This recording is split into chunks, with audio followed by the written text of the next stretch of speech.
L'Agence congolaise de prestations et services SARL, la solution rapide pour toute activité des transactions immobilières en République démocratique du Congo.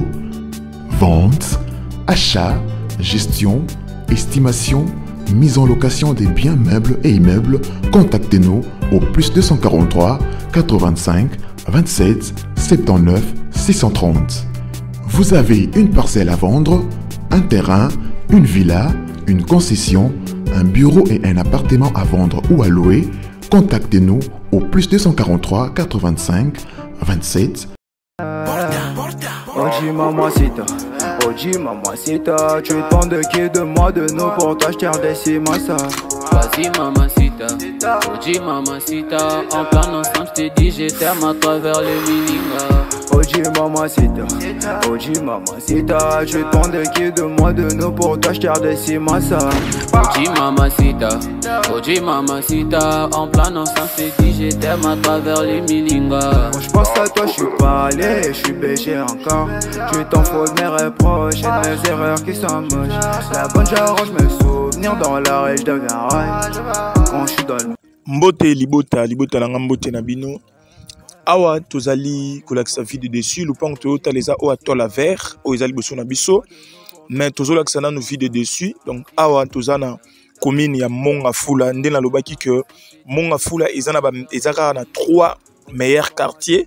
Donc a toana moko ya ba quartier ya ba meilleur quartier ya Mongafula tala quartier ndenge tongama. Donc toana quartier Mazal na kati ya CPA Mushi.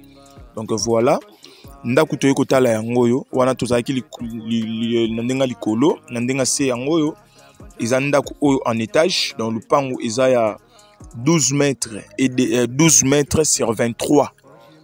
Le pango eza 12 mètres et demi sur 23 na ndaku oyo on laksa o en étage. Ndaku en étage eza ya 3 chambres, 3 salles de bain. Donc 3 chambres, 3 salles de bain, salon, salle à manger.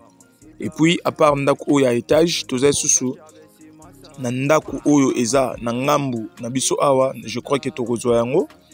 Cameraman akozwa yango. Donc tobali na ndaku a munene, entrée nango principal yango na C place quitte vers ezali na C wana, tokotela wana. Et puis na C eza salon, salle à manger, cuisine, toilette visiteur, soit toilette AC. Et puis sur au mati escalier, il y en a 3 chambres likolo na ba balcon et belé en désordre. Na gauche côté yo tozana entrée na biso ou to na ba citerne ya mai. Do ba citerne ya mai pour na ko garder toujours mai ndenge ezalaka toujours.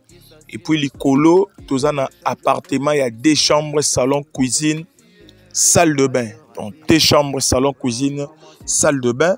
Na C auto mona jaune wana eza appartement studio to repoussana hein na sir ndeko poussana total yango bien. Oyo eza studio eza na toilette na quantité mais eza na toilette na yango moko eza pembeni pona mutu o azokipe yango. Donc awa tozongeli kota kolakisa ndaku yango yo moni ndaku eza sika. Donc eza ba ndaku moko to tonga ba kala mingi te ndeba lobara l'homme propose Dieu dispose. Donc mukona wa tongaki pour yemoro afanda mais ndezalaka nzambe abongisma munaye. Donc idée eye yako dégager yango. Donc ya koteka yango wana a tolakisa vie ya likolo yango yo. Donc eza ndaku moko eza très bien. Avant to kota na kati to reluka to découvrir pe ba appartement au ndenge ezali. Voilà donc bomoni ba carrosse sika. Donc ndaku vraiment eza sika wana tozo kota sko na kati ndaku munene parce que o ba locataire bazali. Voilà donc awa to koti sko na ndaku munene donc to bandi na cuisine to côté na ndenga cuisine yango yo. Et puis je crois qu'il faut to kota sko directement salon. Voilà donc au magasin to kanga donc c'est totally cuisine magasin to kota sko yo na salon. Onyoska to na cuisine. Donc cuisine ya munene ya double cuisine oeza couloir asko to na salon. Donc salon yango yo salon eza munene eza double salon double donc salon oignon sur les salon bien ba minda kitoko ba listre tout ça donc l'oignon sur les dans la salon nanda kuizali moni salon est vraiment propre donc ils aiment bien et puis tu continuer au salle à manger dans le bagi salon salle à manger ça pembeni ya cuisine donc moni staff et fanda ndaku ils ont vraiment la norme ya bien et puis oignon sur les toujours salon tu as ce tomate escalier tu as idée il y a les colonnes ezaleli voilà donc automatique escalier vitesse